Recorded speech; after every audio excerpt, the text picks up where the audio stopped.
বৃশ্চিক রাশির অনুরাধা নক্ষত্রের জাতক জাতিকাদের কর্মজীবন অত্যন্ত সংগ্রামী, বৈচিত্র্যময় এবং শেষ পর্যন্ত আপনারা দারুণভাবে সফল হন। বৈদিক জ্যোতিষ অনুসারে অনুরাধা নক্ষত্র হল ২৭টি নক্ষত্রের মধ্যে ১৭তম এবং এই নক্ষত্রের অধিপতি গ্রহ হল শনি এবং রাশির অধিপতি হল মঙ্গল। শনির মধ্যে রয়েছে শৃঙ্খলা এবং মঙ্গলের মধ্যে রয়েছে প্রবল ইচ্ছাশক্তির এক অদ্ভুত সমন্বয়। ফলে আপনি পেশাগত জীবনে দেখবেন আপনার মধ্যে এই শৃঙ্খলা এবং প্রবল ইচ্ছাশক্তির এক অদ্ভুত সমন্বয় নিয়ে আপনি প্রতি ক্ষেত্রেই এগিয়ে যাবেন। এই সমন্বয়ের সংশ্লিষ্টতা আমি সামনে বিভিন্ন ক্ষেত্রেই আপনাদের সামনে তুলে ধরব। তবে এখন আমরা দেখব যে এইগুলো আপনার উপর কীরকম প্রভাব ফেলছে। প্রধান যে বৈশিষ্ট্যটা আপনারা দেখবেন যে আপনারা কর্মদক্ষতার ক্ষেত্রে খুব বেশি কঠোর হবেন এবং পরিশ্রমী এবং একাগ্র। শনির প্রভাবেই মূলত এমনটা হবে। আপনারা অত্যন্ত নিয়মানুবর্তিতা ফলো করবেন এবং পরিশ্রমী হবেন। কোনো কাজ আপনার সহজে হাল ছাড়বেন না এবং প্রতিটা বাধা পেরিয়ে সহজেই লক্ষ্যে পৌঁছানোর যোগ্যতা আপনাদের আছে। নেতৃত্ব আর সাংগঠনিক ক্ষমতা আপনাদের মধ্যে আছে।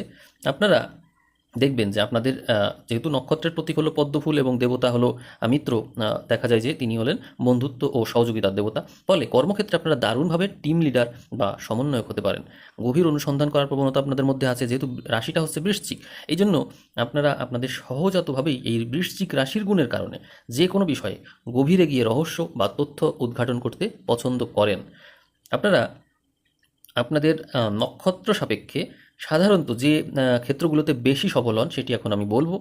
আপনারা দেখবেন যে গবেষণামূলক বিষয় এবং বিজ্ঞান সংক্রান্ত বিষয়, বৈজ্ঞানিক গবেষণা, মনোবিজ্ঞান মানে সাইকোলজি, ফরেনসিক সায়েন্স এবং গোয়েন্দা সংস্থা বা গোয়েন্দা বিভাগ, এই সমস্ত জায়গায় আপনারা বেশি সফল হন।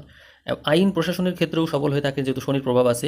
শনি তো ন্যায় বিচারের কারক। ফলে এই ক্ষেত্রে আপনাদের মধ্যে প্রবল আগ্রহ থাকে। ফলে আপনি আইনজীবী হিসাবে সফল হবেন। বিচারক বা প্রশাসনিক কর্মকর্তা হিসেবেও আপনি সুনাম অর্জন করতে পারবেন।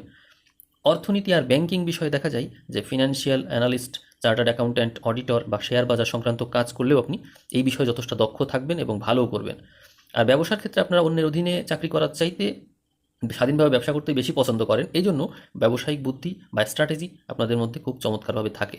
আর চিকিৎসা ও নিরাময়ের ক্ষেত্রে সার্জন, থেরাপিস্ট বা আধ্যাত্মিক নিরাময়কারী হিলার হিসাবেও আপনারা খুব ভালো ক্যারিয়ার করতে পারবেন। কর্মজীবনে আপনাদের মধ্যে বেশ উত্থান আর পতন লক্ষ্য করা যায়। এজন্য আপনারা জীবনে উপার্জনকেই অগ্রাধিকার দিলে ভালো করবেন। আপনারা সাধারণত জীবনে খুব অল্প বয়স থেকে স্বাবলম্বী হয়ে পড়েন এবং উপার্জন করার চেষ্টাও করেন। তবে কর্মজীবনে উপার্জনের বিষয়টা গুরুত্ব দিলেও আপনাদের যে স্কিল, সেই স্কিলটা কিন্তু অর্জন করা থামানো যাবে না। কর্মজীবনের শুরুর দিক, বিশেষ করে ১৭ থেকে ৩৫ বছর বয়স পর্যন্ত বেশ ওঠানামা করতে হয় আপনাদের মধ্যে, দেখা যায় এটা।